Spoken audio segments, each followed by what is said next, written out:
What is up, Insaners, and welcome to our Blank Game Week 30 team selection video, where we'll talk about our team for Game Week 30. Through this video, guys, we'll also look at the confirmed double game weeks in 31 and 33, and we'll talk about a few popular transfer moves. I'll also cover our transfer strategies and players that we're planning to bring in, and we'll finish this one with the best captaincy options for this week. Now, in case if you want some detailed information on the free hit drafts or the teams this week, then we did a video earlier in the week, so make sure that you check that out as well. The link to that will be in the description below, as well as at the end of this video. Guys, make sure to hit the like button and subscribe to the channel as well if you like what you see today. Now lots to talk about, and let's jump into it. Guys, we'll start with the confirmed double game week 31 fixtures and which teams are doubling in game week 31. Now, as far as the confirmed fixtures and the confirmed news go, Burnley and Everton, they both have a double game week in game week 31. So Burnley's playing Man City at home and then Everton at home. So 2 home fixtures for Burnley. On the other hand, Everton has 2 fixtures, one against West Ham and the other one against Burnley. Now straight away, guys, both the teams, they don't really have a lot of options in terms of FPL. Of course, you could go for somebody like a Gordon, for example, from Everton as a cheap value midfielder. But then again, midfield spots are so premium this particular season that you might just not want to go there. On the other hand, you could go for a Weghorst from Burnley, who was a bit of a disaster earlier in the season. But then again, Burnley also has a double in game week 33, and you might just get a couple of extra fixtures from someone like a Weghorst. The other side to this could be that Burnley don't really score a lot of goals, guys, and you might just not want to get Weghorst on your team when there are better options, or at least slightly better options than the Burnley attacker. Nevertheless, guys, if you want to go punting or if you want to take a few risks, then Burnley and Everton have a few decent options, but I am personally not going there. Now, coming to the double game week 33 confirmed fixtures, some of the likely fixtures, possible outcomes, and likely blanks for some teams in game week 33, guys. Now, 5 teams have a double confirmed in game week 33, guys. These are Brighton, Burnley, Leicester, Man United, and Newcastle. The other double game week fixtures in 33, they likely depend on the FA Cup result this weekend, guys. The FA Cup games are going to determine which teams have a double in 33. Now, it's highly likely that the likes of Chelsea, Liverpool, and Man City, they all go through. And in case if they go through, it's a likely blank for Aston Villa, Leeds, and Wolves in 33, guys. Now, in case if Man City win their FA Cup tie as well, guys, there's a high chance of Arsenal and Southampton, both the teams also getting a double game week. So this is where we are right now, guys. We have 5 teams who have a double game week confirmed in 33. 2 more teams who are likely to get a double game week, and only if we see some strange results in the FA Cup games, one of Chelsea, Liverpool, or Man City, maybe even more teams could have a double game week in 33.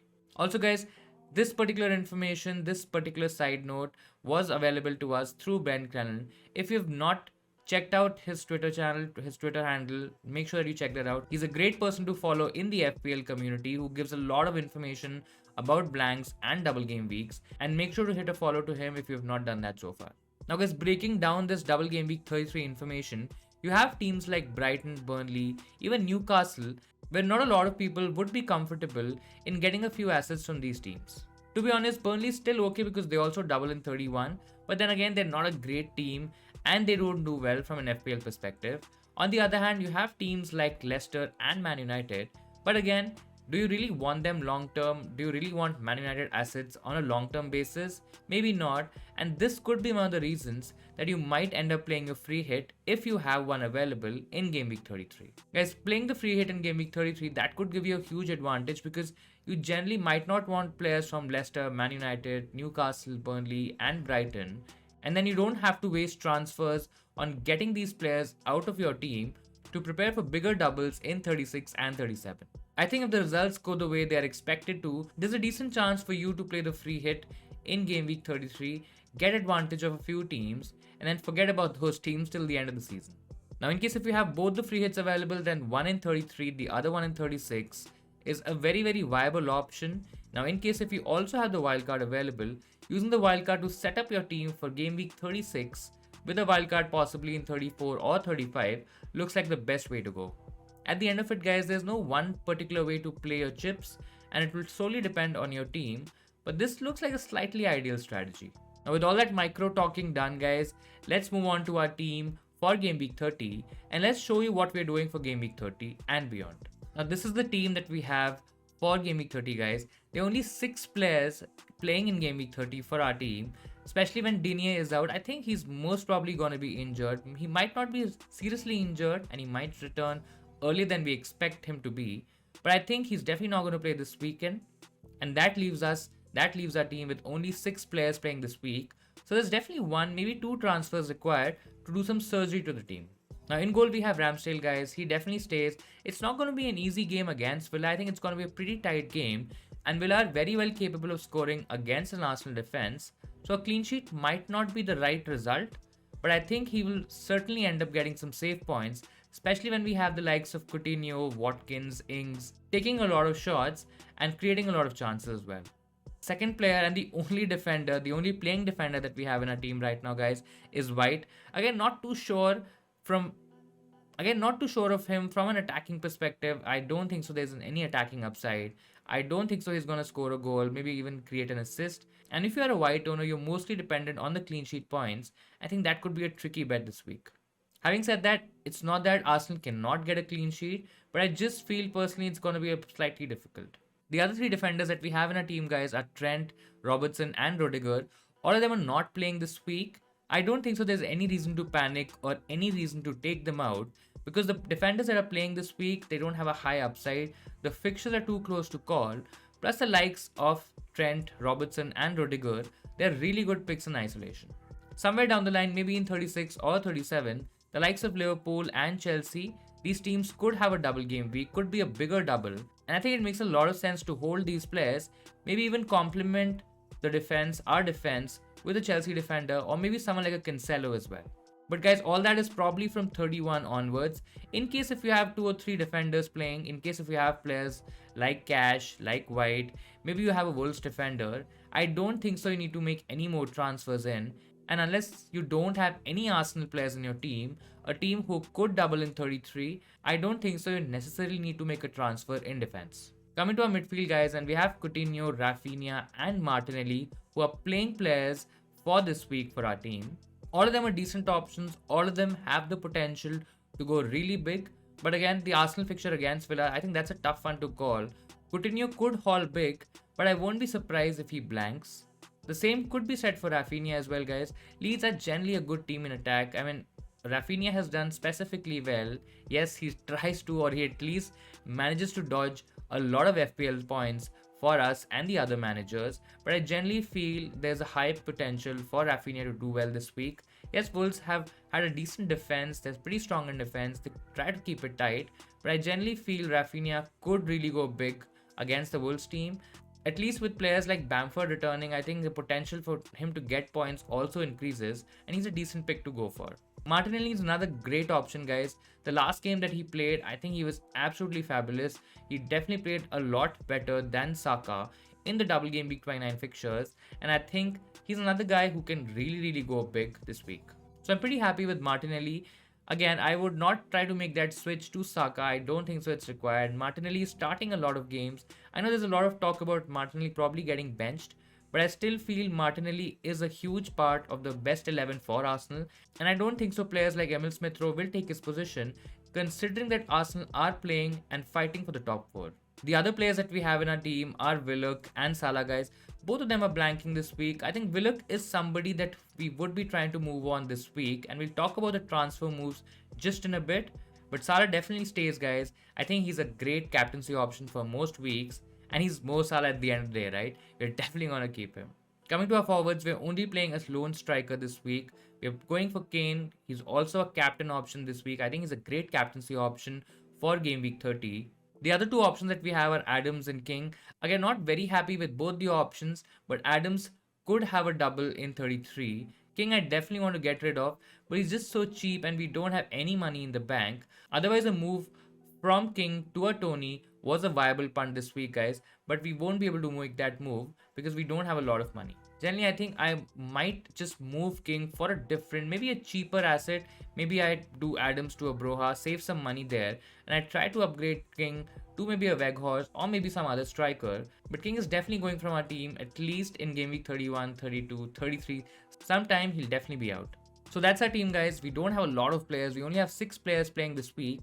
And let's talk about our transfer strategies for game week 30. Now, the first move, and I think this is a definite move that I'm planning to make this week, is that I'll be taking out Willock from Newcastle, who doesn't have a fixture this week.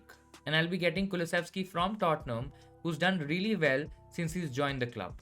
I think that it's not even a conversation anymore. Son was pretty average in the double game week 29 fixtures, where Kulusevski literally thrived. He's also playing more minutes. He's also cheaper, and I think there's a lot more value to Kulusevski than Son just at the moment. Anyways, we don't have the money to get to a Son, and I don't think so it's worth the additional money. I think going Kulusevski looks really good. There's also an option to go to a Harvey Barnes, for example, but I'm just not too sure of what to make of the Leicester attack and their lineups right now, guys. Their priority is obviously Europe at the moment. I don't think so they're anywhere close in the league, or there's anything to achieve in the league for Leicester, and I still feel there'll be a lot of rotation for the likes of Barnes in 31, 32 and fixtures like 33, where there could be European games as well. And I'm not too sure about the Barnes punt, guys, especially when I don't have the wildcard available. Now let's say if I had the wildcard available, I think punting on him this week literally makes a lot of sense. Brentford, they're not a team that high in confidence in terms of defense. They concede a lot of chances, they concede a lot of goals, and I think Barnes could be a great differential this week, but I'm just not going for him for my own team. To be honest, guys, I don't even think I have the exact money for Barnes. I think I'll be short in that department, and I'm more happy to get to Kulusevski than Barnes at the moment. Now the other option that we have in our mind, and this could be for a hit, is to get rid of Lucas Digne and get in Matt Doherty for this week. Now this particular transfer, yes, it comes at a cost. It comes at a -4, guys, but this will give us 8 playing players this week, and I think that should be bang average for game week 30. I think if you have anywhere between 8 to 9 players for game week 30, guys, I think that should be absolutely fine, and we might just make this move just before the deadline for a hit. Now the other side of not making this move is that, guys, we could probably arrange some money, get in some money from our midfield, maybe our forwards, and try to upgrade Lucas Digne to a Reece James. I think that particular move makes a lot more sense, and that could be a lot more advantageous for us in the long term. But in case if you want to go short term, I think Matt Doherty this week, I think he has a great potential to even have a clean sheet, because West Ham are missing a few key players. Players like Antonio, players like Bowen, they might not feature in the game, and I think that really reduces their attacking output. I personally don't see this game as a high scoring game. It might be a 1-0 to Spurs. I think there's a high chance that Matt Doherty could keep a clean sheet for this game. To be fair, at the end of it, I think it just comes down to whether I really want Matt Doherty long term, especially when Spurs might not have a double game week in the coming games.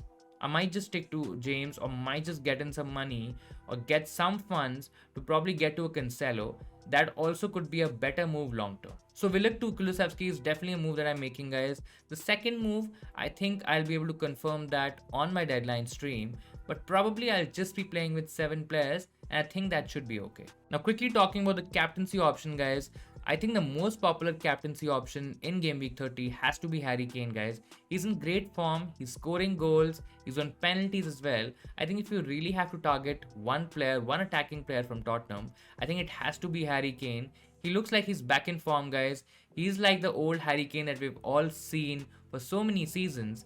I think he's a great option. He could even get a hat trick, maybe a brace against a West Ham defense, which does not look particularly inspiring. So if you have Harry Kane, he's the safest option. You don't really have to take risks. I don't think so this is a week to go very aggressive or take a lot of risks, or maybe go a lot of differential ways in terms of captaincy or transfers. I think play it safe this week and go for Harry Kane. Now guys, if you don't have Harry Kane, you could also go for the Tottenham duo of Son and Kulusevski. I think Kulusevski is the better option, but I just feel if I'm looking for captaincy, I just might want to go Son, considering that he's a superior player. So the numbers haven't really supported that argument at all, guys. And if you want to go by form, if you want to go by recent returns, recent FPL returns, Kulusevski is a great option. And he is a great differential if you just want to take a few chances, a few risks this week. Now, in case if you by some reason don't have the Tottenham duo, don't have Harry Kane, or you don't want to go for a Tottenham player, you could go for the likes of Saka, Coutinho, Jimenez, or even Harvey Barnes against a Brentford defense. Now, I understand all of these are massive punts. I mean, Saka could easily end up blanking against a tight Villa defense. Coutinho again, us playing the Arsenal defense might just not be worth it. Raul Jimenez against Leeds, I think that could be a great differential because yes, they've tightened at the back. They're not conceding as many goals as they were earlier in the season. But I just feel Wolves generally don't score a lot of goals. They don't really inspire a lot of confidence. And Jimenez himself, he's not been on this great goal scoring run, so I might just not go there. I think the standout options out of all these picks could be Harvey Barnes, but he started in Europe midweek, and I think that could be a bit tricky because the turnaround time is not much. And there just might be a feeling, there just might be a chance that Harvey Barnes doesn't start in the league because Leicester don't really have a lot to play in the league anymore, and they'll probably try to focus on Europe. Nevertheless, I think he's a great differential option and a great differential captaincy option as well, guys. So if you by chance are getting Harvey Barnes in your team, and if you're looking to take a few risks, looking to try to catch up to your rivals in your mini leagues, I think Harvey Barnes is a decent punt. So these are some of the best captain picks for Game Week 30, guys. Who are you captaining for Game Week 30? Do let me know in the comments below. So that'll be all from my side, guys. I really hope you'll find this video helpful in setting up your final teams for the Blank Game Week 30. Now make sure that you hit the like button if you liked the team selection video. Please consider subscribing to the channel as well, guys, if you want to follow our team throughout the season and for the remainder of the season. We'll be back now for the deadline stream, guys, so do join us if you have any last minute questions or transfer queries. All the best to all FPL managers. Enjoy your week, and I'll see you insaners next time.